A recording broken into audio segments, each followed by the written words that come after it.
Hello everyone, today I'm here with Bonkar from NRG. Unfortunately, you're just fresh off a loss of Leviathan. Can you talk through a little bit what went wrong today? I think on Ascent they just played better than we played. Honestly, they have a solid Ascent. Lotus was a similar story, but we were a better team. I felt throughout the entire best of three that we didn't get any individuals online. To be honest, we played good macro wise. We played good as a team, but there was no individual pop off in almost any of the rounds. We had one good 1 versus 3 from Kiko, and that's the only good clutch we had the entire series. And when that happens, it's extremely hard to win against good teams like Leviathan. I mean, even in the first series, it was only Kiko really popping off and going off individually, but it was only needed for him to do it in the first series. But the guys are kind of tired from all of stage two in the lower brackets, and then EWC lower bracket again, and now we're here.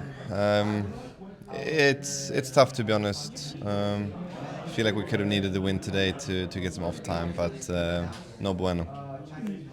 I was going to ask you about that, if it affects the team much to go through the lower bracket, because that's like the maximum amount of matches you can play. Uh, Does it affect you going into a Masters like this? Yeah, I mean, it affects everyone because it's not only multiple games, but you have to practice more because you need to prepare for the game, and then also you need to do more prep, and they need to learn more prep. They need to digest more, so it just makes them even more fatigued all the time. So it makes a huge difference, to be honest. But it is what it is. And also, scheduling wise, Americas is like a week behind every other region, so you have a week less to prepare, I guess. And then you have EWC qualifiers in between. Do you feel like it puts you as an Americas team as a like at a disadvantage because you're a week behind? Yeah, it definitely does. But it goes the same for Leviathan and the same for G2. They have some more time here though, but it makes a big difference. It depends a little bit on how the patch is before the tournament. But this patch was kind of big with the staple of is Neon still playable or isn't she playable? So it's one of those, you can see Leviathan, maybe they won't play Neon in 3 weeks or 4 weeks in EWC, who knows, and maybe we will play Neon on some maps. It makes it rough to feel out a meta when you don't have any time at all to rebuild. And the meta, as you said, you like Energy never really lean into Neon like other teams. What do you feel about the meta? Do you feel like you've seen a lot of teams here change it up now afterwards? And do you like the changes? I do like the changes. I think it was a good balance. I think there's some teams who are changing it up a little bit more than others, but that just shows that the meta is probably in a pretty healthy state. I think the one consistent agent across all maps is Phoenix. He's just dominating right now. If a team is playing Phoenix versus non-Phoenix, usually the Phoenix wins. It happened today on Pearl as well in our match. So I think that's the only agent, but I think it's in a pretty healthy state other than that.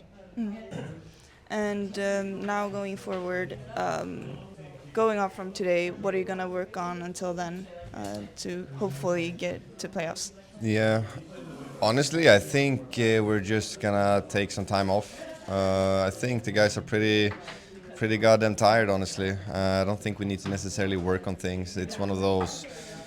Again, we played good macro-wise today. They're just not individually shining and like taking that next level individually. And there's some rounds where they're on different pages and things, but it comes from listening issues, but that comes from being exhausted and fatigued as well. So I think we're gonna take off, but we'll see.